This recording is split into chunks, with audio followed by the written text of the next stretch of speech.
Hello everyone, 2024 Christmas എക്സാമിന് നിങ്ങൾക്ക് ചോദിച്ചൊരു ക്വസ്റ്റ്യൻ ഉണ്ട്. ഇതാണ് ആ ക്വസ്റ്റ്യൻ. നമ്മുടെ അനിത നായരില്ലേ, വെയിറ്റിംഗ് ഫോർ ദ റെയിനിലെ 36 വളരെ വൈബ് അടിച്ചും കാഞ്ഞി മഴ പെയ്തതിന് ശേഷം കട്ടൻ ചായ കുടിക്കുന്ന ഒരു സീൻ ഉണ്ടല്ലോ, നമ്മളെ ഈ ചാപ്റ്ററിൽ പഠിച്ചാണല്ലോ.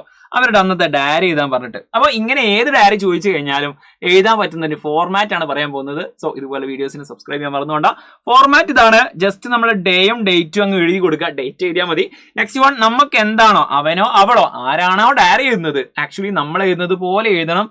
അനിത നായർ വാസ് ഹാപ്പി എന്നാൽ എഴുതേണ്ടത് ഐ വാസ് ഹാപ്പി എന്ന് വേണം എഴുതാൻ വേണ്ടിയിട്ട്. ഏതായാലും നമ്മുടെ ഫീലിംഗ് എഴുതിക്കൊണ്ട് സ്റ്റാർട്ട് ചെയ്യുക. Content of the diary. ആ ഡയറി ഏത് സിറ്റുവേഷനിലാണെന്നുള്ളത് നല്ല രീതിയിൽ നമുക്ക് ക്വസ്റ്റ്യൻ വായിച്ച് മനസ്സിലാക്കാം. ഞാൻ പറഞ്ഞല്ലോ ഏത് സിറ്റുവേഷൻ ആണ് എന്നുള്ളത് നിങ്ങൾക്ക് മനസ്സിലായല്ലോ. അതുപോലെ സിറ്റുവേഷൻ ഏതാണെന്ന് നല്ല രീതിയിൽ മനസ്സിലാക്കിയതിന് ശേഷം മാത്രം ഡയറി സ്റ്റാർട്ട് ചെയ്യുക.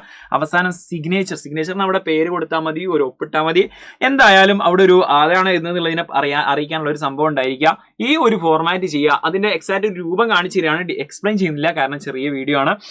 ഈ ഒരു ഡേറ്റ് കൊടുക്കുന്നു. Today was A wonderful day ആണോ, അതാണ് ഫീലിംഗ്. ഇതൊരു അത്ഭുതകരമായിട്ടുള്ള ഭയങ്കര ഹാപ്പി ആയിട്ടുള്ള ഒരു ഫീലിംഗ്. ആ ഫീലിംഗ് അവധി കൊടുത്തു. അവസാനം അനിത എന്നുള്ള അവരുടെ പേരും ഡീറ്റെയിൽസും കൊടുത്തു. എന്നിട്ട് നിങ്ങൾക്ക് എന്താക്കാം, ഒരു ബോക്സ് ഒക്കെ വരച്ച് വൃത്തിയാക്കാം. എന്നിട്ട് അതിൽ എന്തായിരുന്നു അവളുടെ ഫീലിങ്സ്, അല്ലെങ്കിൽ അവൾക്ക് ഉണ്ടായിരുന്ന ആ ഒരു ആ സിറ്റുവേഷനിൽ അവളുടെ എക്സ്പീരിയൻസ് ചെയ്ത് എന്തൊക്കെയാണെന്നുള്ളത് ഇവിടെ എഴുതി കൊടുത്തു കഴിഞ്ഞാൽ ഇതൊരു ഡയറിയായി. ഈ ഫോർമാറ്റ് മറന്നു പോരുത്. ഇതിന്റെ കംപ്ലീറ്റ് എക്സ്പ്ലനേഷനായിട്ട് നമുക്ക് ഇനി ധാരാളം വീഡിയോസും ചെയ്യും. നിങ്ങളുടെ അഭിപ്രായങ്ങൾ കമന്റ് ചെയ്യുക. അതുപോലെ തന്നെ ധാരാളം വീഡിയോസിന് വേണ്ടിയിട്ട് സബ്സ്ക്രൈബ് ചെയ്യാൻ മറന്നു പോരുത്. ഇത് നിങ്ങൾക്ക് സെറ്റ് ആണ്. ഫോർമാറ്റ് ഓക്കെ മനസ്സിലായിട്ടുണ്ടെങ്കിൽ ജസ്റ്റ് ലൈക്ക് അടിക്കാൻ മറന്നു പോരുത്. നിങ്ങളുടെ ഫ്രണ്ട്സിന് അയച്ചു കൊടുക്കുക. നമുക്ക് ഇതുപോലത്തെ ധാരാളം വീഡിയോസുമായിട്ട് നമുക്ക് വീണ്ടും കാണാം. It's bye. Thank U.